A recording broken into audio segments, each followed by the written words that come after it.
Before the mountains were formed, before the stars were set in place, before a single grain of earth existed, there was heaven. It was a realm of light and music, endless, pure, and untouched by shadow. Its streets were paved with gold that shimmered like sunlight on water. The air carried the sound of thousands upon thousands of voices, all singing one song: Holy, holy, holy is the Lord Almighty. At the center of this glory stood the throne of God, brighter than 10,000 suns, yet gentle to those who loved him. Around it were the cherubim and seraphim, angels of fire and light, guardians of his presence. Among these angels was one unlike any other. His name was Lucifer. In the tongue of heaven, it meant light-bearer. He was a masterpiece of creation, robed in precious stones, crowned with wisdom, and anointed as the guardian of God's holy mountain.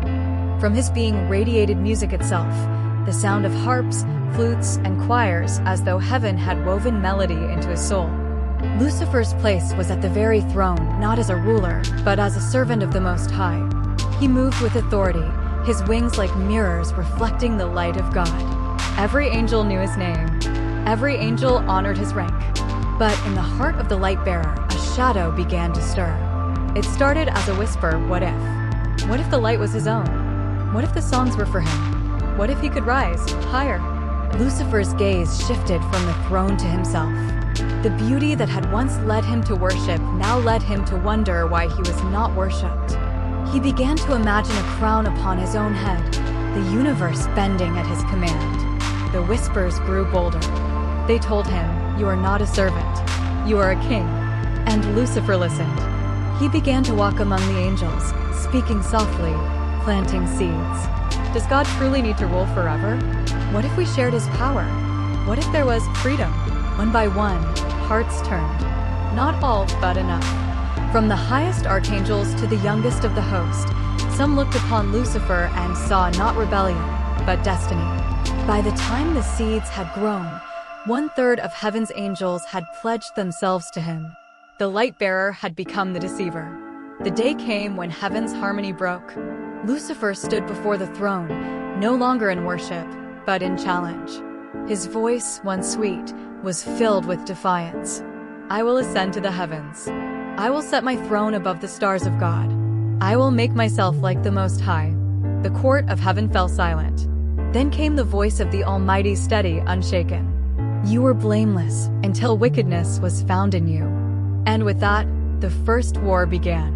The skies of heaven darkened as forces gathered. On one side, Lucifer and his rebels, fierce, blazing with stolen glory. On the other, Michael the Archangel, sword drawn, leading the loyal host of God. Wings beat like thunder. The air split with light and shadow clashing. The sound was not of metal, but of power, the raw force of creation itself in combat. Lucifer struck with pride, Michael with truth. Every blow shook the heavens, every cry echoed through eternity. The battle raged, but pride could not overcome righteousness. Lucifer's brilliance dimmed under the weight of God's judgment. Michael's sword struck, and the light-bearer fell. From the heights of heaven, Lucifer and his angels were hurled down, cast to the earth like lightning. Their voices, once part of heaven's song, became the whispers of temptation. Their home, once the mountain of God, became the shadows. Heaven was whole again, but a scar remained, a memory of the first war. The angels who stayed knew now that beauty could hide rebellion, and that pride is the seed of ruin. Lucifer, now called Satan, the adversary, roams the earth with the same ambition he once carried in heaven, to take the throne, to turn hearts away from their creator. And the war is not over.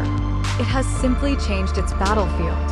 Even now, every soul is a territory, every choice is a weapon, and every heart will, in the end, stand with the king or with the fallen.